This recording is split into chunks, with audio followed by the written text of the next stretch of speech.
Tense आप लोग जानते हैं टेंस कितने प्रकार के होते हैं? कितने प्रकार के होते हैं टेंस? 3 प्रकार के होते हैं। पहला कौन सा होता है? प्रेजेंट। दूसरा तीसरा फ्यूचर। प्रेजेंट, पास्ट और फ्यूचर 3 प्रकार के होते हैं। प्रेजेंट को क्या बोलते हैं हम? वर्तमान काल। फ्यूचर को भूतकाल, भविष्य काल। और पास्ट को क्या बोलते हैं? भूतकाल। हर एक टेंस के 4 भाग होते हैं। पहला भाग कौन सा होता है?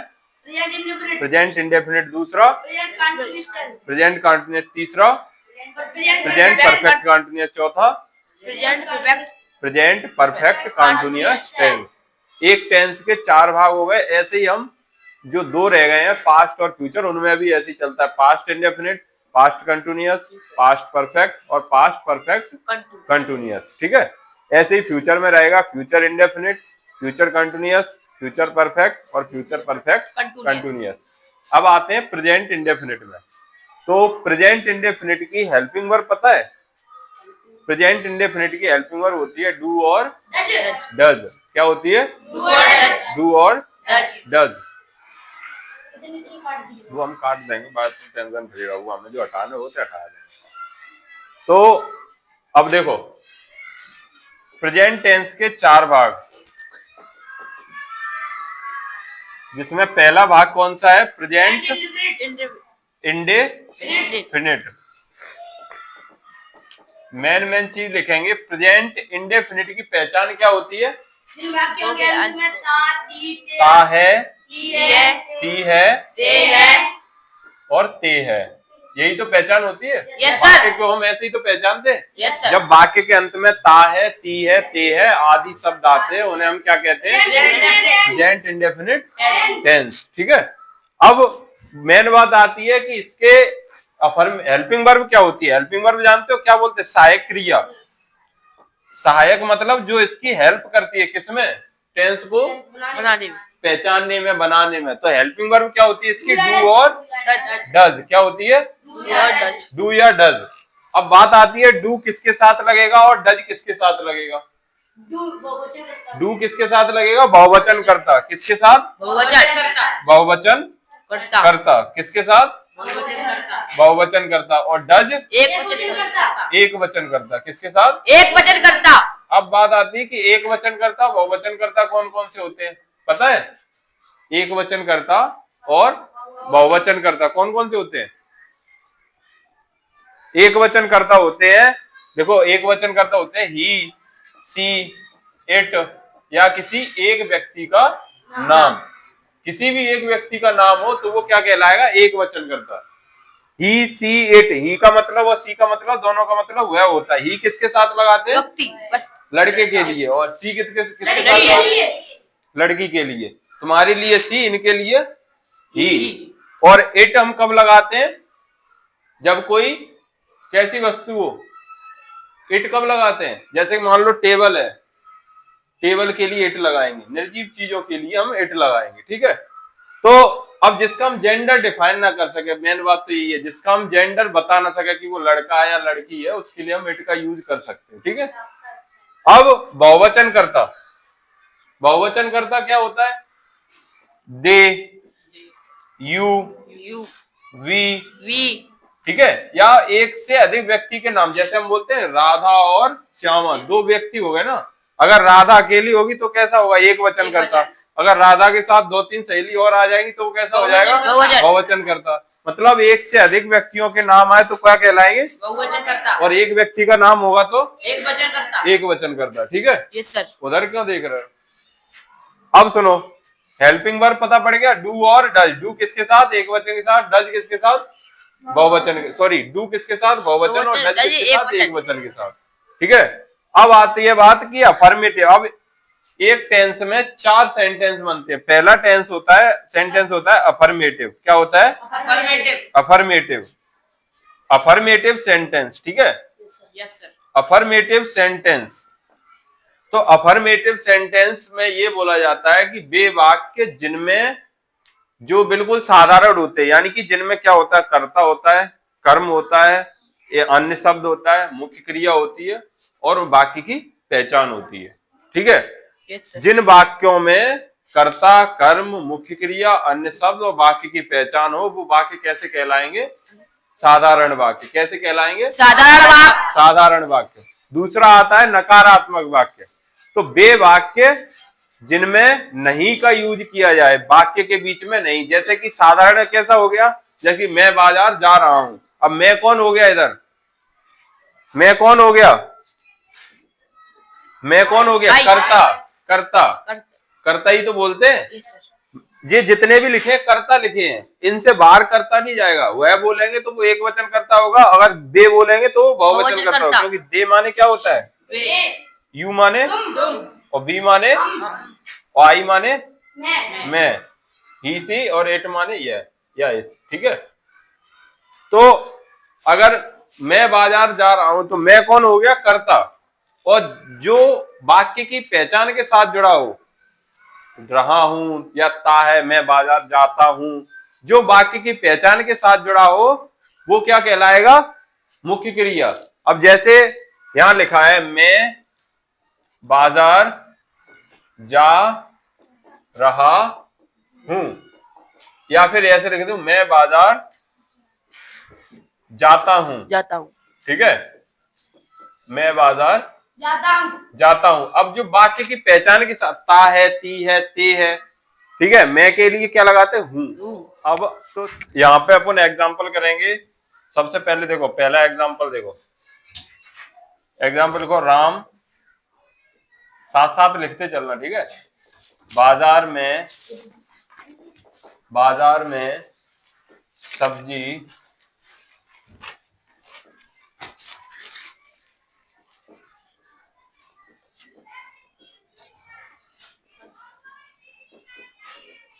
खरीदता है। तो राम बाजार में सब्जी खरीदता है। तो यहाँ राम क्या है? कर्ता। कर्ता। क्या बोला था? कौन सा एक वचन है या बहुवचन है? एक वचन। एक वचन करता। तो एक वचन करता राम नाम है, तो नाम की जगह पे नाम लिख दिया। अब ये अफर्मेटिव सेंटेंस है, तो एक वचन करता में अफर्मेटिव में ऐसे ही इसका यूज होगा। तो इसमें अब बताओ, कर्ता हो गया। अब क्या लिखेंगे? मेन वर्ब, मुख्य क्रिया यानी मेन वर्ब। मेन वर्ब क्या है? खरीदना। क्या है? खरीदना। तो क्या लिखेंगे? बाय। ठीक है, क्या लिखेंगे? बाय। और एक वचन है तो बाई के साथ क्या लगा देंगे? एस। एस या ई एस। फिर उसके बाद वेजिटेबल, क्योंकि कर्ता के तुरंत बाद हम लिखते हैं मुख्य क्रिया, और मुख्य क्रिया के तुरंत बाद लिखते हैं कर्म। कर्म कैसे पहचानेंगे? जब जिस शब्द के पीछे मैं, पर, से, के लिए, ठीक है, ये शब्द नहीं है तो हम क्या उसको क्या मानेंगे? कर्म। और जिन शब्द के पीछे मैं, पर, से, के लिए है उनको क्या मानेंगे? अन्य शब्द। तो बाजार में क्या हो गया? ये बाजार में क्या हो गया? इन द, अन्य शब्द। तो इन द मार्केट। ठीक है, इन द मार्केट। दूसरा देखो, जैसे कि यहां लिखा है रमेश स्कूल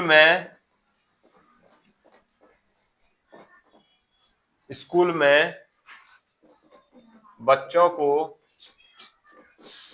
पढ़ाता है। तो रमेश स्कूल में बच्चों को पढ़ाता है। तो रमेश क्या हो गया? ब्लैक स्क्रीन होगी, वो चल रहा है वीडियो, हम काउंटिंग चल रही होगी। हाँ, वो चल रही है वीडियो। तो रमेश, अब रमेश क्या है? नाम है, और नाम एक वचन होगा। अगर एक नाम होगा तो एक नाम है तो रमेश लिख दिया यहाँ। अब उसके बाद क्या आएगा? मुख्य क्रिया। जैसे यहाँ बाई आया था, यहाँ मुख्य क्रिया क्या है? पढ़ाना। तो पढ़ाना क्या होती है? टीच। और रीड माने होते पढ़ना। ठीक है, पढ़ाना की टीच, और टीच के साथ क्या लगा दिया? ईएस। अब किसको पढ़ा रहा है? बच्चों को। बच्चों को पढ़ा रहा है तो क्या हो जाएगा? चिल्ड्रन। किसमें पढ़ा रहा है? स्कूल में। In the school. ठीक, ये हो गया। उतारो ये दोनों एग्जाम्पल।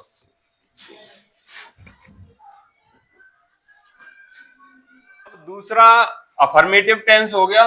Yes sir. सेंटेंस हो गया। अब पढ़ाएंगे निगेटिव सेंटेंस। Yes sir. 4 भाग होते हैं एक टेंस में, 4 भाग का यूज होता है। पहला हो गया अफर्मेटिव, दूसरा आ जाएगा निगेटिव। निगेटिव सेंटेंस को हम बोलते हैं नकारात्मक वाक्य। क्या बोलते हैं? नकारात्मक वाक्य। साथ साथ में लिखते भी चलो, बोलते भी चलो, नकारात्मक वाक्य। ठीक है, नकारात्मक वाक्य यानी कि जिन वाक्यों के बीच में क्या है? नहीं शब्द आए। क्या शब्द आए? नहीं शब्द। वाक्य के बीच में, ना कि पहले आएगा ना ही बाद में आएगा, वाक्य के कहाँ आएगा? बीच में आएगा। तो जैसे कि एक उदाहरण के लिए देखो कि मैं रोज खेल नहीं खेलता हूं। तो मैं रोज खेल नहीं खेलता हूं, क्या बोला गया था? वाक्य के बीच में क्या शब्द आएगा? नहीं शब्द आए तो हम उसको क्या बोलेंगे? नकारात्मक वाक्य बोलेंगे। तो यहां लिख लो, जिन वाक्यों के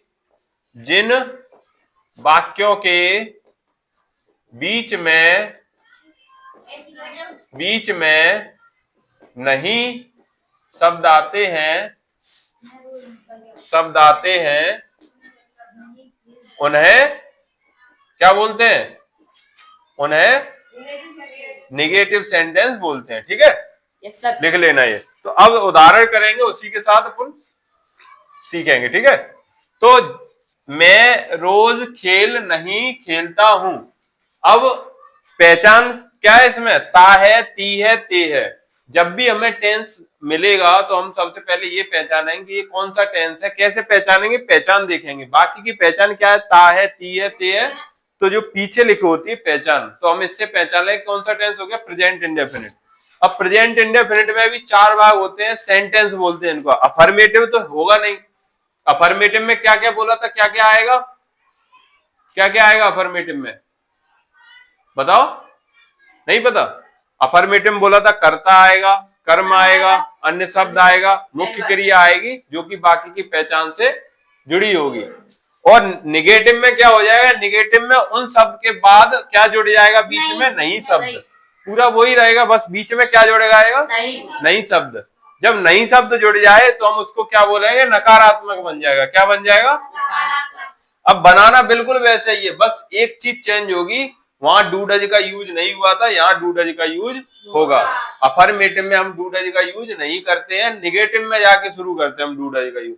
और जहां डू डज आएगा वहां ऐसे ही एस नहीं आएगा, जहां ऐसे ही एस आएगा वहां डू डज नहीं आएगा। दोनों अफर्मेटिव में डू डज नहीं लगाते हैं, ऐसे ही एस का यूज करते हैं। और निगेटिव में 4 सेंटेंस होते हैं ना, negative, first interrogative, second interrogative और अफर्मेटिव।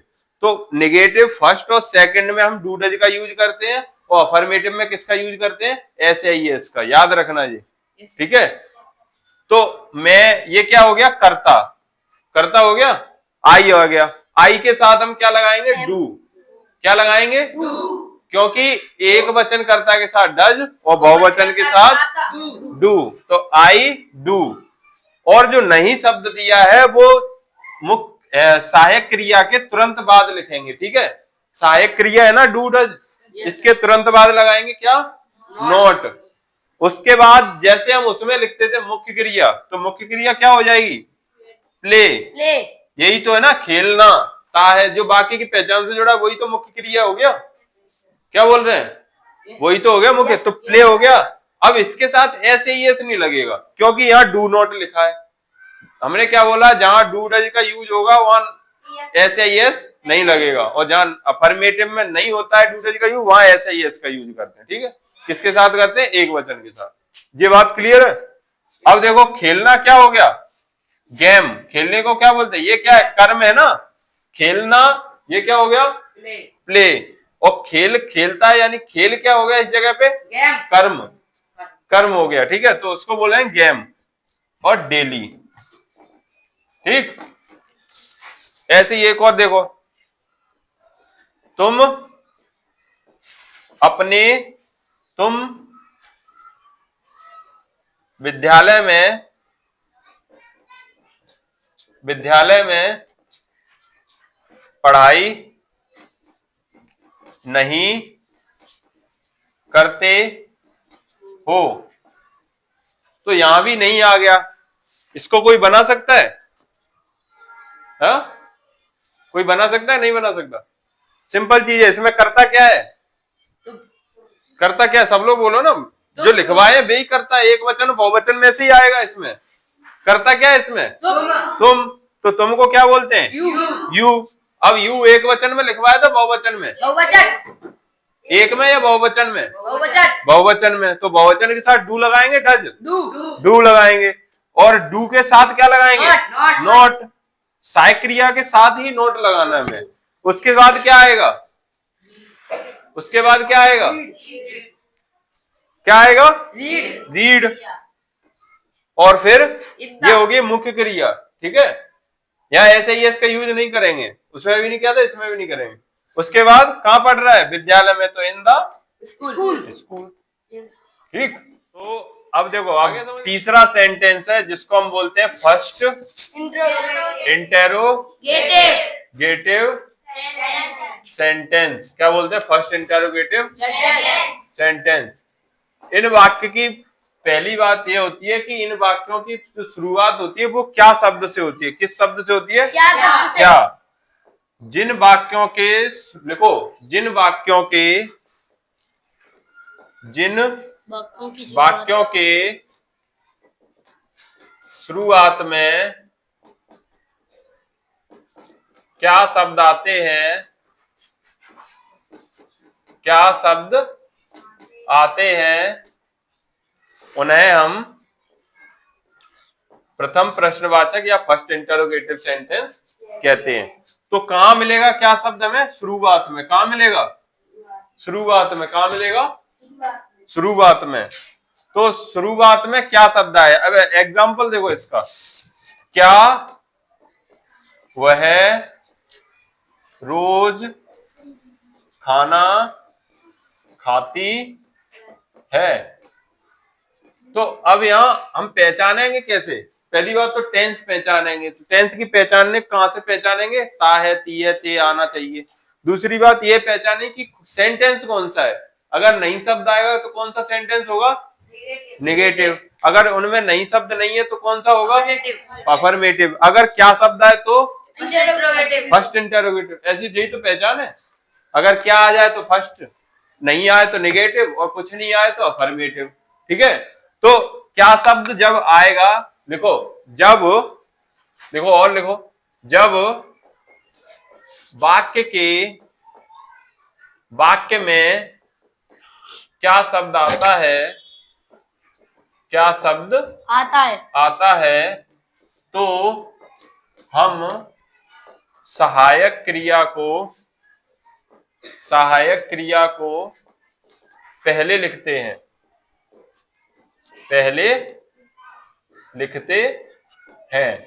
ठीक है। क्या करते हैं? पहले लिखते हैं। सहायक क्रिया को कहां लिखते हैं? पहले।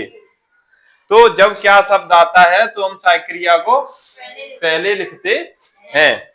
तो अब यहाँ क्या शब्द है? अब हम सहायक क्रिया लगाएंगे कैसे? सहायक क्रिया मतलब डू और डज। तो सहायक क्रिया किसको देख के लगाएंगे? कर्ता को देख के। अब ये बताओ, यह कर्ता क्या है? वह है। और वह एक वचन है या बहुवचन है? एक वचन। तो यहाँ जो सहायक क्रिया आएगी वो क्या आएगी? डू या डज? डज। क्योंकि एक वचन के साथ क्या लगाते हैं? और डज के हम तुरंत बाद ही हम किसको लिखेंगे? डज क्या होगी? सहायक क्रिया। अब हम लिखेंगे कर्ता। कर्ता क्या है? ही। अच्छा, खाती है। देखो, लड़की होगा तो सी और लड़का होगा तो ही। तो डज सी। अब क्या आएगा? मुख्य क्रिया। मुख्य क्रिया क्या होगी? खाना। तो खाना को क्या बोलते हैं? ईट। क्या बोलते हैं? ईट। और क्या खा रही है? फूड। तो ईट द फूड। और कब खा रही? रोज खा रही, कभी। ठीक है। जब क्या शब्द आ जाए तो हम सिर्फ क्या लिखेंगे? सहायक क्रिया को पहले लिख देंगे, बाकी टेंस वैसे ही बनाएंगे जैसे हमने निगेटिव और अफर्मेटिव बनाया है। ठीक।